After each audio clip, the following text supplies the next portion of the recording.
Hi friends, எல்லாருக்கும் வணக்கம். Welcome back to lovely Tamil channel. இன்னைக்கு நம்ம பார்க்க போறது எப்லேட்டரோட ரிவ்யூ தான். எப்லேட்டர் எப்படி யூஸ் பண்ணனும், எப்லேட்டர் எதுக்காக யூஸ் பண்றோம், எப்லேட்டர்னா என்ன அப்படிங்கறத பத்தி தான் இன்னைக்கு உங்களோட நான் ஷேர் பண்ணிக்க போறேன் फ्रेंड्स. இந்த வீடியோ உங்களுக்கு யூஸ்ஃபுல்லா இருக்கும் அப்படி நினைக்கிறேன். வாங்க இப்போ நம்ம இந்த வீடியோக்குள்ள போலாம். நீங்கள் நம்ம சேனலுக்கு புதுசாக இருந்தீங்கன்னா உங்களுக்கு இந்த சேனலில் இருக்கிற கண்டென்ட் பிடிச்சிருந்துச்சுன்னா ப்ளீஸ் கீழே இருக்கிற ரெட் கலர் சப்ஸ்கிரைப் பட்டனை கிளிக் பண்ணி சப்ஸ்கிரைப் பண்ணிக்கோங்க. கூடவே பக்கத்தில் இருக்கிற நோட்டிஃபிகேஷன் பெல்லையும் டிக் பண்ணுங்கள். ஸோ நம்ம சேனல்லேருந்து வர ஃபியூச்சர் வீடியோஸ் எதையுமே நீங்கள் மிஸ் பண்ணாமல் பார்க்கலாம். எப்பிலேட்டர் நம்மளோட ஹேர் ரிமூவ் பண்ணுறதுக்காக நம்ம யூஸ் பண்ணுறோம் ஃப்ரெண்ட்ஸ். நம்ம கை, கால், ஆர்ம் ஹோல் இல்லை நம்மளோட பிகினி ஏரியா எங்கே வேணாலும் இருக்கலாம். எப்பிலேட்டர் நம்ம எப்படி வேக்சிங் ஷேவிங் பண்ணுறோமோ அதே மாதிரி எப்பிலேட்டரும் நம்ம யூஸ் பண்ணலாம். ஷேவ் பண்ணுறப்போ நம்ம ஸ்கின்னுக்கு மேலே இருக்கிற ஹேரை மட்டும் ரிமூவ் பண்ணுவோம். பட் வேக்ஸ் பண்ணுறப்போ நம்ம ஸ்கின்னுக்கு அடியில் இருக்கிற ரூட்லேருந்து எடுப்போம். அதே மாதிரி தான் எப்பிலேட்டரும் ரூட்லேருந்து நம்மளோட ஹேர் எடுக்கிறதுக்கு நமக்கு யூஸ்ஃபுல்லாக இருக்கும். எப்பிலேட்டர் வேக்சிங்கோட கம்பேர் பண்ணுறப்போ ரொம்ப சீப் தான். ஒரு தடவை நம்ம இன்வெஸ்ட் பண்ணிட்டோம் 2000 ரூபாய் 3000 ரூபாய் 5000 ரூபான்னு உங்களோட பட்ஜெட்டுக்கு ஏற்ற மாதிரி நீங்கள் இன்வெஸ்ட் பண்ணி ஒரு எப்பிலேட்டர் வாங்கிட்டீங்கன்னா அது உங்களுக்கு 5-6 இயர்ஸ்க்கு தாராளமாக வரும். என்னோடது ஃபிலிப்ஸ் பிராண்டோடது. அது எப்படி யூஸ் பண்ணணும், அதோட டெமோ என்ன அப்படிங்கிறதுலாம் இந்த வீடியோவோட எண்ணில் நான் பார்த்துருக்கேன். எப்பிலேட்டர் யாரெல்லாம் யூஸ் பண்ணலாம் அப்படின்னு பார்த்தீங்கன்னா, உங்களுக்கு ஷேவிங் பிடிக்காது, உங்களுக்கு எவ்வளோதான் அது ஷேவிங் நல்லது இல்லை ஷேவிங் ஈஸினாலும் அது உங்களுக்கு கம்ஃபர்டபுளாக இல்லை, இன்னொன்று ஷேவ் நீங்கள் டெய்லி பண்ணணும், உங்களுக்கு ரொம்ப ரேராக தான் ஹேர் இருக்கும் அப்படின்னா உங்களுக்கு எப்பிலேட்டர் ரொம்ப யூஸ்ஃபுல்லாக இருக்கும். வேக்சிங் உங்களுக்கு ரொம்ப பெயின்ஃபுல்லாக இருக்குது அப்படின்னாலும் உங்களுக்கு எப்பிலேட்டர் யூஸ்ஃபுல்லாக இருக்கும். வேக்சிங் அளவுக்கு எப்பிலேட்டர் உங்களுக்கு பெயின் கொடுக்காது. ஏன்னா நம்ம ஒரே நேரத்தில் எல்லா ஹேரையும் நிறைய வளர்த்துட்டு அதுக்கப்புறம் நம்ம ரிமூவ் பண்ண மாட்டோம். நம்ம வீக்லி ஒன்ஸ் எப்ளேட் பண்ணிகிட்டே இருக்கிறப்போ ஹேர் ரொம்ப கம்மியாக இருக்கும், அதனால பெயினும் ஜாஸ்தி இருக்காது. இன்னொன்று சில பேருக்கு பார்லரில் போய் வேக்ஸ் பண்ணுறதோ இல்லை நீங்கள் ஸ்ட்ரிப் வச்சு வேக்ஸ் பண்ணுறதோ நிறைய நேரம் எடுக்கும். பார்லரில் போகிறீங்கன்னா அது கொஞ்சம் எக்ஸ்பென்சிவாகவும் இருக்கும். வீட்டில் செய்கிறீங்கன்னா வேக்சிங் செய்கிறதுக்கு கொஞ்சம் நேரம் எடுத்துக்கும். அது உங்களுக்கு டைம் கன்சியூமிங்காக இருக்கும். இதே எப்பிலேட்டர் அப்படின்னா யார் வேணாலும் எப்போ வேணாலும் ஒரு 5 மினிட்ஸ் 10 மினிட்ஸ் அதிகபட்சத்தில் நீங்கள் உங்களோட ஹேண்டை எப்ளேட் பண்ணிக்கலாம். காலில் எப்ளேட் பண்ணுறதுனாலும் அப்படி தான். ஸோ உங்களுக்கு இதை எங்கெங்கெல்லாம் யூஸ் பண்ணலாம் அப்படின்னு பார்த்தீங்கன்னா உங்களுக்கு அந்தந்த எப்லேட்டரை பொறுத்து மாறும். இப்போ நான் வச்சிருக்கிற எப்பிலேட்டர் ஃபிலிப்ஸோடது பேசிக் மாடல் 2000 ரூபாய் அந்த மாதிரி நான் வாங்கினேன் ஃப்ரெண்ட்ஸ். அதோட லிங்க் நான் கீழே டிஸ்கிரிப்ஷன் பாக்ஸில் வைக்கிறேன். ஃபிலிப்ஸ் தான் அப்படின்னு இல்லை, நீங்கள் நிறைய பிராண்டில் நிறைய வெரைட்டிஸில் உங்களுக்கு எப்பிலேட்டர்ஸ் கிடைக்குது. ஃபிலிப்ஸ்லேயே உங்களுக்கு நிறைய பட்ஜெட் அதிகமாக 5000 6000க்கெல்லாம் கூட உங்களுக்கு எப்பிலேட்டர் கிடைக்கும். அந்த எப்பிலேட்டர்லாம் நீங்கள் ஃபேஸ்லேயும் யூஸ் பண்ணிக்கலாம் அப்படிங்கிற மாதிரி இருக்கும்.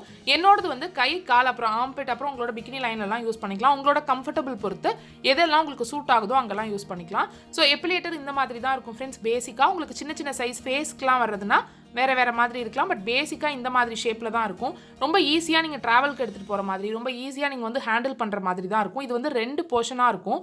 உங்களுக்கு இதுவும் உங்களோட ஹேரை ரூட்ல இருந்து தான் எடுக்கும். ஸோ ரீக்ரோத் கம்மியாக தான் இருக்கும். உங்களுக்கு வேக்சிங்கில் எப்படி ரீக்ரோத் கம்மியாக இருக்குமோ, ரீக்ரோத் பொறுமையாக வருமோ, லேட் ஆகுமோ, அதே மாதிரி எப்பிலேட்டர்லேயும் உங்களுக்கு லேட் ஆகும். ஷேவ் பண்ணுறப்போ மேலேருந்து எடுப்போம், எப்ளேட் பண்ணுறப்போ நம்ம முடிய ரூட்லேருந்து எடுப்போம். அப்படிங்கிறதுனால 2 ட்வீசர்ஸ் வச்சு இப்போ நம்ம ஐப்ரோலாம் த்ரெட் பண்ணுறப்ப ட்வீசர் இது பண்ணுற மாதிரி இந்த மாதிரி இருக்கிற பிளேடு தான் அந்த ஹேரை உள்ளேருந்து ப்ளக் பண்ணி எடுக்கும் ஃப்ரெண்ட்ஸ். ஸோ அதனால தான் நமக்கு அடியிலேருந்து வருது. உங்களுக்கு பார்க்குறப்போ இல்லை கேட்குறப்போ ப்ளக் பண்ணி எடுக்கிறது ரொம்ப வலிக்குமோ அப்படிங்கிற மாதிரி தோணும். பட் அப்படி இருக்காது.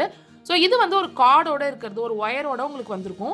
இந்த மாதிரி இருக்கிறது தான் நான் ப்ரிஃபர் பண்ணுவேன். உங்களுக்கு இந்த கார்டு இல்லாமலும் கிடைக்கிது. இதை நீங்கள் தனியாக சார்ஜ் பண்ணணும் எதுவுமே அவசியம் கிடையாது. ஜஸ்ட் உங்களுக்கு கரண்ட் இருந்துச்சுன்னா மட்டும் போதும். இந்த மாதிரி இதை சொருக்கிட்டு இதை நீங்கள் ப்ளக் பண்ணிட்டீங்கன்னா உங்களுக்கு ஆட்டோமேட்டிக்காக நீங்கள் யூஸ் பண்ணலாம். இதில் 2 வேரியேஷன் ஆஃப் ஸ்பீட்ஸ் இருக்கும் ஃப்ரெண்ட்ஸ். ஒன்று ஸ்லோ, இன்னொன்று ஃபாஸ்ட் இருக்கும். அதே மாதிரி இந்த எப்பிலேட்டரோட ஹெட்டையும் நீங்கள் தனியாக கழட்டி எடுத்துக்கலாம். எல்லா எப்பிலேட்டர்லையுமே 90% 80% எப்பிலேட்டரில் இந்த மாதிரி மெக்கானிசம் தான் இருக்கும். ஸோ இதை நீங்கள் ஈஸியாக எடுத்து க்ளீன் பண்ணுறதுக்கு, வாஷ் பண்ணுறதுக்குலாம் உங்களுக்கு ரொம்ப நல்லாயிருக்கும். நான் லைட்டாக ஒரு வார்ம் வாட்டர் இல்லை ஹாட் வாட்டரில் விட்டு நல்லா வாஷ் பண்ணிடுவேன். ஸோ இது உங்களுக்கு தனியாக அதுக்குன்னு ஒரு ப்ரஷ் கொடுத்துருப்பாங்க, அதையும் நீங்கள் யூஸ் பண்ணிக்கலாம். நீங்கள் என்ன எப்பிலேட்டர் வாங்குறீங்களோ அதுக்கேற்ற மாதிரி உங்களுக்கு இந்த மெக்கானிசம்லாம் மாறும். ஸோ இந்த இதை அட்டாச் பண்ணுறது, ரிமூவ் பண்ணுறது எல்லாமே ரொம்ப ஈஸியாக இருக்கும் ஃப்ரெண்ட்ஸ். உங்களுக்கு ஒரு ஃபங்க்ஷன் அப்படின்னா நம்ம சேனலில் நான் ஏற்கனவே ஒரு வீடியோ அப்லோட் பண்ணியிருக்கேன் எப்படி வேக்ஸ் பண்ணணும் அப்படிங்கிறது. ஸோ அதே மாதிரி தான் நாள் நீங்கள் வாஷ் பண்ணி நீங்கள் குளிக்கிறப்ப ஸ்க்ரப் பண்ணிவிடுங்க. நீங்கள் குளிச்சு முடிச்சதும் நீங்கள் எப்பிலேட்டர் யூஸ் பண்ணுறீங்க அப்படின்னா உங்களுக்கு அது ரொம்ப நல்லா உங்களோட போர்ஸ் எல்லாம் நல்லா ஓப்பனாக இருக்கும். ஸோ பெயினும் கம்மியாக இருக்கும். ரொம்ப ஈஸியாகவும் உங்களோட ஹேர் எல்லாம் வந்துடும். நீங்கள் ஒரு வார்ம் வாட்டரில் குளிச்சுட்டு அதுக்கப்புறம் நீங்கள் எப்ளேட் பண்ணுறது ரொம்ப நல்லது. எப்ளேட் பண்ணுறதுக்கு முன்னாடி கண்டிப்பாக உங்களோட ஸ்கின்னை ஸ்க்ரப் பண்ணிக்கோங்க. அந்த மாதிரி ஸ்க்ரப் பண்ணிங்கன்னா தான் உங்களுக்கு இன்க்ரோன் ஹேர் வராமல் இருக்கும். ஏற்கனவே வர்ற ஹேர் டைரக்ஷன் ரொம்ப மாறி போகாமல் இருக்கும். உங்களுக்கு யூஸ்வலாக எப்பயும் ஹேர் வர்ற மாதிரியே அந்த மாதிரியே வரும். உங்களுக்கு இது ரூட்ல இருந்து தான் புல் பண்ணுது ஹேரை அப்படிங்கிறதுனால நீங்கள் நிறைய டர்ட்டோட, அதாவது நல்லா வாஷ் பண்ணாமலோ இல்லை நீங்கள் ஸ்க்ரப் பண்ணாமலோ நீங்கள் எப்ளைட் பண்ணுறப்போ அந்த ஹேர் வந்து உங்களுக்கு இன்க்ரோன் ஹேர் ஆகிறதுக்கோ இல்லை ரொம்ப வந்து நம்மளோட ஸ்கின்ல வந்து எல்லோ பிம்பிள் வரும், ஃபேஸில் வரும், அந்த மாதிரி பிம்பிள் வரதுக்கோ வாய்ப்புண்டு. அது எப்பிலேட்டர்னு இல்லை, ஷேவிங்காக இருக்கலாம் இல்லை வேக்சிங்காக இருக்கலாம், எல்லாத்துலேயுமே அப்படி தான். ஸோ முதல் நாளோ இல்லை அன்றைக்கி மார்னிங்கோ நீங்கள் வந்து ஸ்க்ரப் பண்ணிவிடுங்க. அன்றைக்கி நைட்டு நீங்கள் வந்து எப்ளைட் பண்ண போகிறீங்களா இருந்தால் ஈவினிங் டைமில் எப்ளைட் பண்ணுறது தான் பெஸ்ட்டு ஃப்ரெண்ட்ஸ். எப்பயுமே ஷேவிங்கோ எப்ளைட்டிங்கோ இல்லை வந்து நீங்கள் வேக்சிங்கோ பண்ணிவிட்டு உடனே ஸ்கின்னை வந்து சன்னில் காட்டுறது உங்களுக்கு நல்லது இல்லை. அதனால எது பண்ணிங்கனாலுமே நீங்கள் அன்றைக்கி ஈவினிங் பண்ணிங்கன்னா உங்களுக்கு காலையில் ரெட்னஸ் இருந்தாலோ ஸ்கின் இரிட்டேஷன் இருந்தாலும் அது காலைல எந்திரிக்கிறதுக்குள்ளே சரியாயிடும் நீங்கள் முதல் நாள் ஈவினிங் பண்ணிங்கன்னா. ஸோ நான் வச்சிருக்கிறது கார்டு, நான் ஏற்கனவே சொன்ன மாதிரி இந்த கார்டு இல்லாமலும் கிடைக்கும். பட் என்கிட்ட கேட்டிங்கன்னா இது பெஸ்ட் அப்படின்னு சொல்லுவேன். நீங்கள் ஏற்கனவே சார்ஜ் போட்டு வச்சிருக்க தேவையில்லை, உங்களுக்கு பேட்டரி ஃபுல்லாக இருக்க தேவையில்லை, அதனால இது ரொம்ப ஈஸி. ஸோ இப்போ நம்ம ஜஸ்ட் ஆன் பண்ணி அதை ஆன் பண்ணிட்டோம்னா உங்களுக்கு 2 ஸ்பீட் இருக்கும்.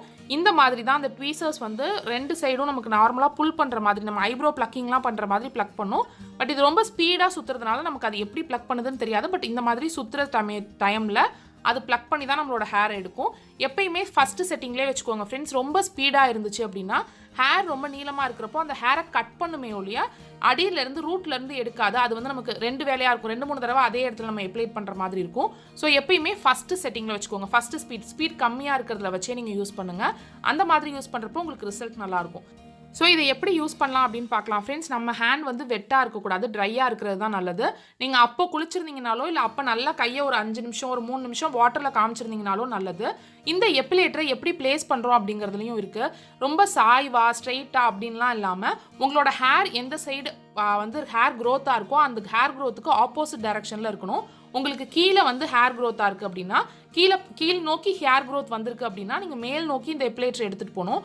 அப்போ தான் இது வந்து ஒரே ஸ்வைப்பில் நிறைய ஹேரை ரிமூவ் பண்ணும். உங்களுக்கு லைட்டாக இருந்துச்சுன்னா ஒரு ஸ்வைப்லேயே உங்களுக்கு எல்லா ஹேரும் ரிமூவ் ஆகிடும். ஸோ எனக்கு வந்து கையில் இந்த சைடு வந்து இந்த கொஞ்சம் சாய்வாக ஹேர் க்ரோத் இருக்குது. ஸோ அதனால் நான் சாய்வாக எடுப்பேன்.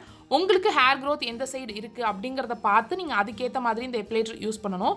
ஸோ நான் ஃப்ரண்ட் சைட்லாம் காட்டல ஃப்ரெண்ட்ஸ், எனக்கு இன்னும் அந்த டேட்டோட ஸ்கின் பீல் ஆகலை. ஸோ அங்கெல்லாம் நான் யூஸ் பண்ண முடியாது எப்பிலேட்டர். பட் நீங்கள் இந்த விரல் இடுக்கல எங்கெல்லாம் உங்களுக்கு ஹேர் இருக்கோ அங்கெல்லாம் நீங்கள் தாராளமாக யூஸ் பண்ணிக்கலாம். வேக்சிங் ஷேவிங் மாதிரியே நீங்கள் உங்களுக்கு புண்ணு இருந்தாலோ இல்லை ஏதாவது கட்டு இருந்தாலோ உங்களுக்கு நீங்கள் அந்த இடத்துல வந்து இதை யூஸ் பண்ணக்கூடாது. கையை நல்லா இறுக்கி மூடிக்கோங்க. ஸோ ஒரு ஸ்ட்ரெச்னஸ் கிடைக்கும், அது வந்து உங்களுக்கு ஈஸியாக இருக்கும். நான் ஏற்கனவே சொன்ன மாதிரி இப்படி சாய்வாக வச்சு எடுக்கக்கூடாது, இந்த மாதிரி எடுக்கக்கூடாது. இந்த மாதிரி எடுத்திங்கன்னா நிறைய ஹேர் வராது, 1-2 தான் வரும். அண்ட் உங்களோட ஹேர் க்ரோத் சைடே நீங்கள் எடுத்துகிட்டு போனீங்கன்னாலும் உங்களுக்கு ஹேர் சுத்தமாக வராது, சும்மா வலிக்கிட்டு ஓடுற மாதிரி தான் இருக்கும். உங்கள் ஹேர் க்ரோத்தோட ஆப்போசிட் டைரக்ஷனில் ஸ்ட்ரெயிட்டாக வச்சு நீங்கள் எப்பிலேட்டர் இந்த மாதிரி மூவ் பண்ண வேண்டியதான். ஜஸ்ட் நார்மலாக நீங்கள் எப்படி ஷேவ் பண்ணுவீங்களோ அதே மாதிரி எடுத்துடலாம். இதோட பெயின் லெவல் எவ்வளோ இருக்கும் அப்படின்னு பார்த்தீங்கன்னா நான் சொன்ன மாதிரி வேக்சிங்கை விட இது கம்மியாக தான் இருக்கும். வேக்சிங் வந்து ரொம்ப வளர்ந்ததுக்கப்புறம் தான் நம்ம எடுப்போம். அந்த மாதிரி எப்பிலேட்டரில் அவசியம் இல்லை. நார்மலாக இருக்கிறப்பயே நீங்கள் கொஞ்சமாக முடி வந்திருக்கிறப்பயே கூட எப்பிலேட்டரில் எடுத்துடலாம். நான் இப்போ மூவ் பண்ணுற மாதிரி ரொம்ப ஈஸியாக நீங்கள் மூவ் பண்ணிடலாம். இதோட பெயின் லெவல் பார்த்தீங்கன்னா ஃபஸ்ட்டு 2 டைம்ஸ் யூஸ் பண்ணுறீங்க, முதல்ல இப்போ தான் நீங்கள் எப்பிலேட்டர் வாங்கி யூஸ் பண்ணுறீங்கன்னா வேஸ்ட்டாக காசு செலவு பண்ணிட்டோம், இது இவ்வளோ வலிக்குதே அப்படின்னு தான் உங்களுக்கு தோணும். பட் 2 தடவை யூஸ் பண்ணி 3ஆவது தடவை யூஸ் பண்ணுறப்ப இது உங்களுக்கு ரொம்ப கேஷுவலாகிடும். லைட்டாக ஒரு பிஞ்ச் இருக்கிற மாதிரி தான் தெரியுமே ஒழிய மற்றபடி எந்த பெயினுமே இருக்காது. சாரி இது க்ரோஸாக இருந்துச்சுன்னா, பட் ஹேர் ரிமூவ் ஆகிருக்கிறது உங்களுக்கு தெரியணும் அப்படிங்கிறதுக்காக நான் காமிச்சிருக்கேன். இப்போ நீங்கள் பார்த்தீங்கன்னா அந்த இடம் ஃபுல்லாகவே நீங்கள் ஷேவ் பண்ண மாதிரியோ இல்லை வேக்ஸ் பண்ண மாதிரியோ எல்லா ஹேருமே ரிமூவ் ஆகி வந்துடும். இதே மாதிரி நீங்கள் கால் கை எல்லா இடத்துலையுமே யூஸ் பண்ணிக்கலாம். நீங்கள் பிகினி ஏரியாலையோ அப்படி இல்லாட்டி உங்களோட ஆம்பிட்ஸ்லேயோ யூஸ் பண்ண போகிறீங்க அப்படின்னா பேட்ச் டெஸ்ட் பண்ணிவிட்டு யூஸ் பண்ணுங்கள். ஏன்னா நிறைய பேருக்கு வேக்சிங்கில் உங்களுக்கு அங்கெல்லாம் பிளட் வரும் அப்படின்னா கண்டிப்பாக இதுலேயும் உங்களுக்கு பிளட் வரும். ஸோ இந்த மாதிரி இருக்கிற ஹேரெல்லாம் லைட்டாக உங்களுக்கு அதில் ப்ரஷ் கொடுத்துருப்பாங்க, அதை வச்சே நீங்கள் வந்து க்ளீன் பண்ணிக்கலாம். அதுக்கப்புறம் லைட்டாக ஒரு வார்ம் வாட்டரில் நான் போட்டு எடுப்பேன் ஃப்ரெண்ட்ஸ். அது உங்களோட ப்ரிஃபரன்ஸ் தான். நான் வந்து வார்ம் வாட்டரில் போட்டு லைட்டாக வந்து க்ளீன் பண்ணிடுவேன். ஸோ இந்த இடத்துலையும் உங்களுக்கு ஹேர் இருக்கும், இதையும் நீங்கள் ப்ரஷ் வச்சு க்ளீன் பண்ணிடலாம். எனக்கு ரொம்ப பிடிச்ச மெத்தடில் ஷேவிங் அண்ட் எப்பிலேட்டிங் ஒன்று ஃப்ரெண்ட்ஸ். எப்பிலேட்டிங் நான் எப்போ சூஸ் பண்ணுவேன் அப்படின்னா ஒரு 15 days 20 days நான் வந்து ஹேர் ரிமூவ் பண்ணாமல் இருக்கேன் அப்படின்னா நான் வந்து எப்பிலேட்டர் தான் சூஸ் பண்ணுவேன். பட் டெய்லியோ 1 விட்டு ஒரு நாளோ நான் வந்து ஹேர் ரிமூவ் பண்ணுறேன்னா நான் ஷேவிங் தான் போவேன். உங்களுக்கு எது கம்ஃபர்டபுளாக இருக்குது அப்படிங்கிறத நீங்களே சூஸ் பண்ணிக்கோங்க. பேசிக்காக எப்பிலேட்டர் எப்படி யூஸ் பண்ணுறதுங்கிறது இதுதான். ஒன்ஸ் நீங்கள் எப்பிலேட்டர் பண்ணி முடிச்சதுக்கப்புறம் ஜஸ்ட் ஒரு வெட் டிஷ்யூ அப்படி இல்லாட்டி ட்ரை டிஷ்யூ வச்சு மட்டும் க்ளீன் பண்ணுங்கள். ரொம்ப வந்து அதில் லோஷன்லாம் போடாதீங்க. சிம்பிளாக ஆலோவேரா ஜெல் வேணால் போட்டுக்கோங்க ஃப்ரெண்ட்ஸ். ஆலோவேரா ஜெல் அப்படி இல்லாட்டி கோகோனட் ஆயில் அந்த மாதிரி போட்டுக்கலாம். கோகோனட் ஆயில் நிறைய பேருக்கு போஸ் வந்து ஒரு மாதிரி ஸ்டிக்கியாக இருக்கிற மாதிரி இச்சினஸ் கொடுக்கும். ஸோ அதனால நான் சில்லுன்னு ஆலோவேரா ஜெல் வந்து தடவிருக்கேன்.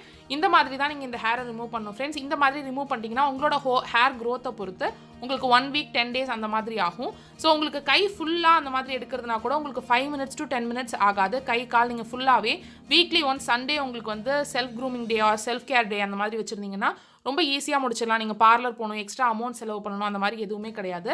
உங்களுக்கு ரொம்ப சென்சிட்டிவ் ஸ்கின், கொஞ்சம் கூட பெயின் டாலரேட் பண்ண மாட்டீங்கன்னா எப்பிலேட்டர் உங்களுக்கு செட் ஆகாது ஃப்ரெண்ட்ஸ். மற்றபடி எல்லாருமே தாராளமாக எப்பிலேட்டர் வந்து யூஸ் பண்ணலாம். உங்களுக்கு இந்த வீடியோ பிடிச்சிருக்கும் அப்படின்னு நினைக்கிறேன் ஃப்ரெண்ட்ஸ். ஏதாவது சின்ன சின்ன டிப்ஸ் கிடைச்சிருக்கும் அப்படின்னு நினைக்கிறேன். உங்களுக்கு இந்த வீடியோ பிடிச்சிருந்துச்சுன்னா கீழே இருக்கிற லைக் பட்டனை கிளிக் பண்ணி லைக் பண்ணுங்கள். உங்கள் ஃப்ரெண்ட்ஸ் அண்ட் ஃபேமிலியோட இந்த வீடியோவை ஷேர் பண்ணிக்கோங்க.